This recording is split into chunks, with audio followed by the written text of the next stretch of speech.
unos versos muy inspiradores que no los entenderás hasta que lo vivas en tu misma experiencia personal en carne propia. Se encuentra en los Salmos de David. Esa también era su experiencia. La vamos a leer sin mayor explicaciones, porque eso tiene que ver con una íntima relación con Dios, que aunque piensen que debemos esforzarnos para ello, de igual modo estaríamos bastante equivocados. Leeremos pues la cita que encontramos en el Salmo 139, de los versos 7 al 12. El título del capítulo es Omnipresencia y Omnisciencia de Dios. Lo leeremos en una versión comprensible y nos dice así: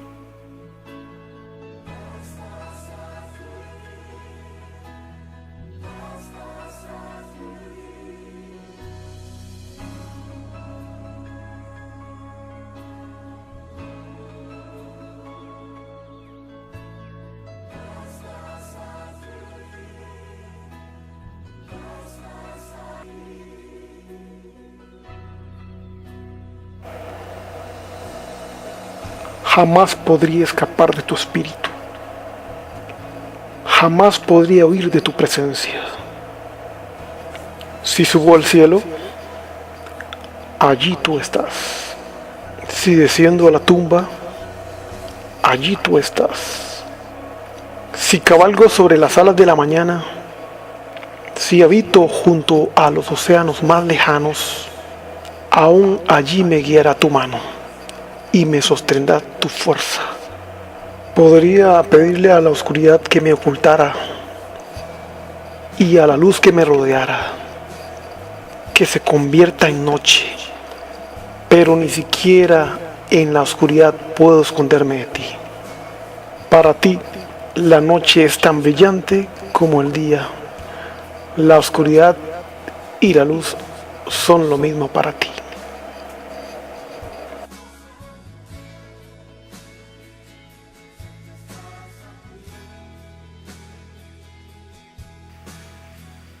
Habiendo leído este salmo, deben ver que en el verso 8, cuando se habla de tumba, se refiere al Seol, que coincidentemente eso viene incluido en la parábola del rico y Lázaro, al igual que el título del salmo. Con esta pequeña meditación continuaremos con la quinta parte de toda la serie en conjunto y la tercera parte de la interpretación literal de la parábola del rico y Lázaro. Así que adelante.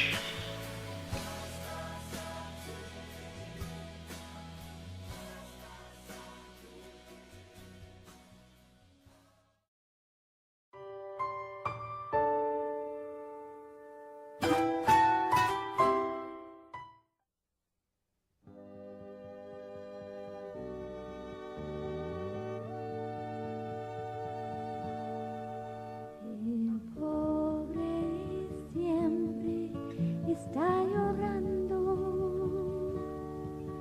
y el rico siempre se ríe,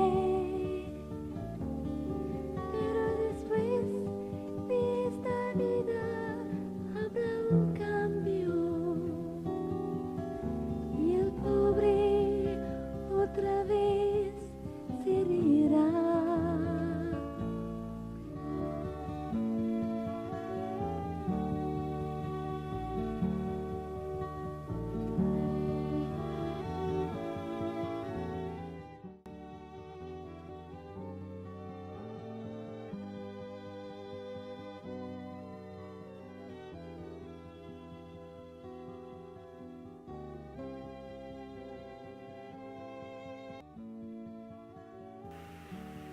Como ya se deben de haber dado cuenta en toda esta serie, El sistema de interpretación literal siempre viene mezclada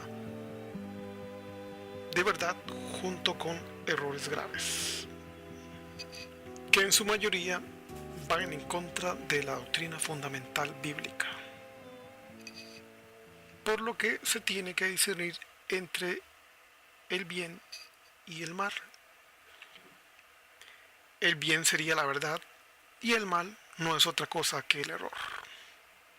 Mientras tanto, solo traten de imaginar si quisiésemos dar razones por las cuales el Señor colocó unas figuras de perros caninos lamiendo heridas a un pobre.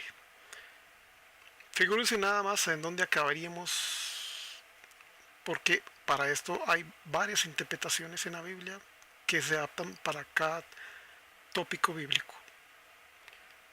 Pero si seguimos la tendencia, por sobre todo con la doble mención de la figura canina, al mendigo estar en la misma postura, porque como ya vimos, él se encontraba echado a la puerta del rico. Y a la misma vez, junto con él estaban unos perros. Demasiado evidente, ¿verdad? Si ustedes se quieren dar cuenta de qué identidad estamos hablando. Pero siguiendo la tendencia, sobre todo con esta doble mención a esa figura simbólica, representativa, aunque no podemos descartar que realmente haya sido una historia verídica, pero al estar en la misma posición,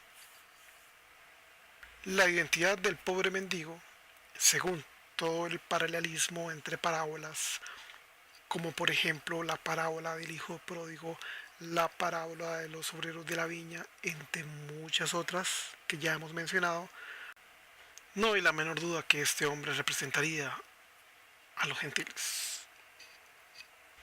Veamos aquí otro detalle interesante, en la cual es muy fácil caer en un error al condenar y juzgar a los demás.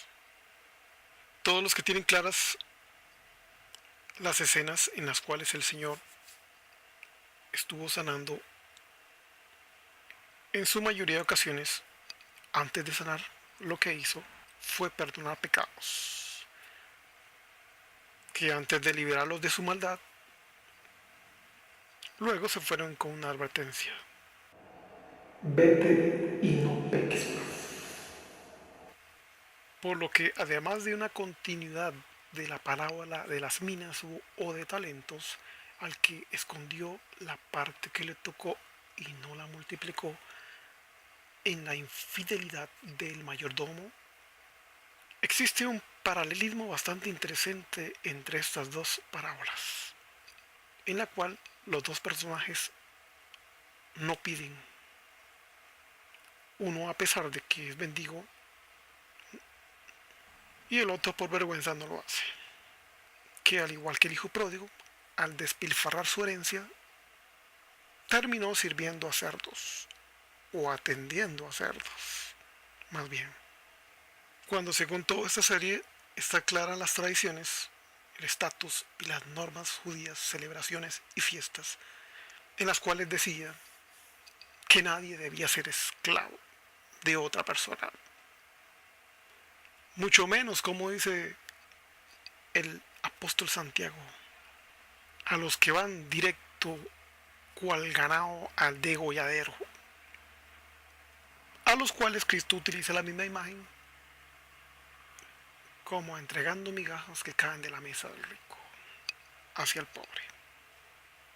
Por lo que a pesar de que el pobre cae en desgracia, sea cual fuere las circunstancias, al final le hace razonar, arrepentirse y recibir todo gracias a la gracia divina, su justificación, porque ha aprendido la lección.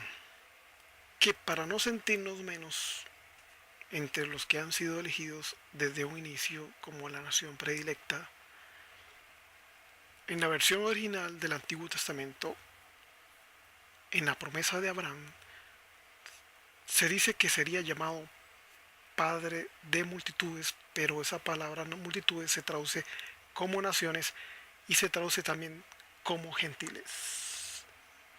Por lo que aquí habría una interpretación bastante errónea, además de otros puntos estratégicos en los cuales tiene contenida la promesa, en los cuales no se está hablando de un lugar, un espacio específico, sino de todo el globo terráqueo.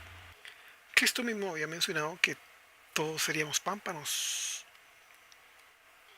Más adelante el apóstol Pablo nos explica que, como bien somos, las, las hojas injertadas del árbol original, en donde a la misma vez el árbol de la vida, sus hojas son el remedio sanador y recuperador exclusivamente para todas las naciones. En la versión antigua igualmente dice para todos los gentiles. Así que no desesperemos en respecto a este tema, esta diferencia que la cual los hombres han impuesto, diferencia de clases, unos del pueblo de Dios y los otros no están perdidos completamente. Eso no es así, ¿verdad?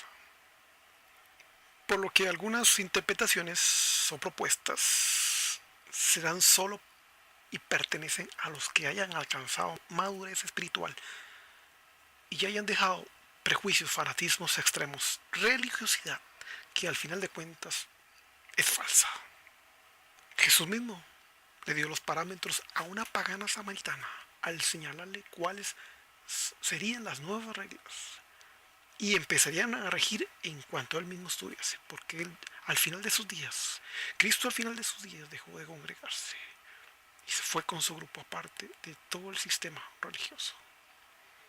E interpretando correctamente las palabras de Cristo, estas nos dicen que se acabó el término congregar, porque esa labor la tenemos que hacerlo en privado. Cuando tú ores o adores, cierra tu puerta, entra a tu cuarto. Esto habla acerca de la individualidad, el libre albedrío, además de una salvación individual, así como una perdición completamente individual y no colectiva. Repasemos la cita del libro de Lucas, que nos dice que había un mendigo llamado Lázaro, que estaba a la puerta de aquel y ansiaba saciarse las migajas que caían de la mesa del rico, y aún los perros venían y le lamían las llagas. Como ya vimos, los únicos que se echan son los perros. Y además de eso, su compañía eran perros, no seres humanos. Impresiona la forma despectiva en la cual Cristo mismo se refiere al rico, cuando se dice echado a la puerta de aquel. El otro punto respecto a los pecados en el cual podemos caer en ciertos errores, al interpretar las figuras del pobre y su estatus, nos señala que estaba lleno de llagas. La figura de llagas en las escrituras, sobre todo en el Antiguo Testamento, contiene un significado que no es otra cosa que pecados. Que a pesar de que Job no tenía pecados, todo era resultado de su hora de tribulación o prueba. Todos somos como podrida llaga, dice la Biblia. Aún así, cualquiera relacionaría el caso desafortunado de Lázaro con su pecado, así como lo hicieron los supuestos amigos de Job. Pero muy bien podemos equivocarnos acerca de las causas de su tragedia, invalidez o enfermedad, por la cual su posición, al igual que un perro echado en el suelo. En todo esto, el Señor nos quiere dar una gran lección. En todo este contexto no podemos olvidar que Cristo, como Dios y hombre, al estar encarnado, humanizado, jamás perdió su omnisciencia. porque conoce todos los casos muy bien, así como las razones por las cuales deseó darnos una vislumbre de lo que le esperaría a los que actúen o procedan así como el rico de la parábola. Pero veamos qué fundamentos tenían los amigos de Job, por el cual juzgaron al patriarca de que sus llagas, que fueron producto de una sana maligna, que a pesar que fue inferida por el enemigo de las almas, con tal de tentarlo para que cayera, no precisamente era producto de sus pecados. Lo cierto del caso es que quien le expuso para ser probado no fue otro que Dios mismo. Al poner la atención hacia su siervo, que no había nadie como él en el mundo, un justo entre todos, único para su época. Y conste, a pesar de ser rico, el más rico de todo el mundo, nunca desatendió a los pobres. Y aún así, tuvo su propio infierno en la tierra, incluida la maldición de su propia esposa, que deseaba mejor verlo muerto que hecho una desgracia. Elifaz, Bildad y Zofar, estos los supuestos amigos de Job, se vieron tentados a creer que su miseria fue producto de sus pecados ocultos. Ellos, así como nosotros, muy bien podemos tomar estas citas que vamos a colocarles para fundamentarle por qué condenaron a Job con sus juicios, sus declaraciones. La primera cita la encontramos en Isaías 1:6 y dice así, refiriéndose a la condición del ser humano: desde la planta del pie hasta la cabeza no hay en él cosa entera, sino herida, hinchazón y podrida llaga. No son curadas, ni vendadas, ni suavizadas con aceite. La siguiente seguidilla de versos nos revela lo mismo y nos dice cuáles son las razones por las cuales el rey David tenía llagas. Veamos, Salmo 38:5. El salmista, el rey David, se queja de su condición, diciendo: se pudrieron y se corrompieron mis llagas a causa de mi locura. Locura aquí significa sin razón, fuera de sí.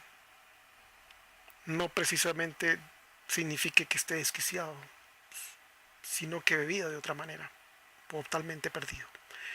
En el mismo capítulo, en el verso 3, dice: no hay sanidad en mi carne a causa de tu ira. Ahora nos revela las razones. Ni hay paz en mis huesos a causa de mi pecado. Continuemos en el verso 4. Y dice así: porque mis iniquidades han pasado mi cabeza, como carga pesada se ha grabado sobre mí. Y por último, las palabras de Jesús en el mismo marco de su misión, refiriéndonos acerca de la condición de la cual el profeta Isaías, capítulo 1, verso 6, habíamos leído anteriormente, nos decía que no había ninguna sanidad en nuestra condición, sino que solo éramos en su totalidad una podrida llaga, por lo cual Cristo vino a sanarnos, rescatarnos. En Isaías 61:1 nos dice así, en una cita mesiánica, donde Cristo mismo también la profirió en cumplimiento de su misión: el Espíritu del Señor Dios está sobre mí, porque me ungió el Señor y me envió a predicar a los abatidos, a atar las llagas de los quebrantados de corazón, y a publicar libertad a los cautivos y a los presos apertura de cárcel. ¿Se dan cuenta ahora? Más que todo se refiere a nuestro estado, nuestra condición de pecadores, no precisamente, aunque también hay sus excepciones, a una vida pecaminosa. Pues bien, entonces tenemos ya las dos identidades descifradas, tanto la del rico, innombrable, porque Cristo mismo dijo: aquel, en la puerta de aquel, y el mendigo y pobre. Ya sabemos entonces quiénes son, ¿verdad? ¿Quiénes son los pobres? ¿Y quiénes son los ricos? Es la misma tendencia. Revise todas las parábolas y se da cuenta que es la misma tendencia. Lo exclusivista que fueron toda la vida los judíos a causa de las malas interpretaciones que hicieron de las ordenanzas de Dios. Ellos debían comunicar a todos las buenas nuevas y ellos se encerraron ellos mismos. Dejaron abandonada su misión. Dejamos hasta aquí entonces este avance de la parábola del rico y Lázaro, agradeciéndole al Señor por su revelación, su inspiración contenida en sus mismas palabras, en su misma palabra, mejor dicho. Nos veremos hasta el próximo capítulo,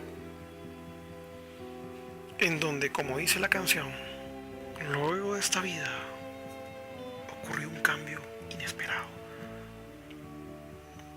Tanto el que se atuvo en las falsas esperanzas de las riquezas, como el que había renunciado a todas ellas en vista de las circunstancias. Así que esa es la parte más compleja en la cual muchos malinterpretan las palabras de Cristo. Entonces nos veremos hasta nuestra próxima edición.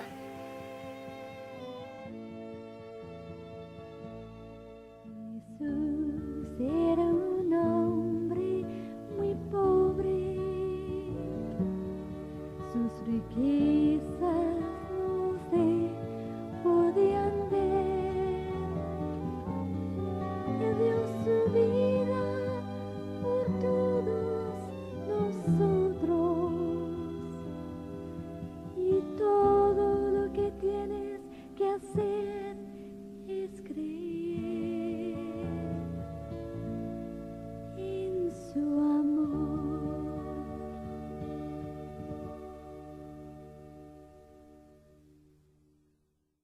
Así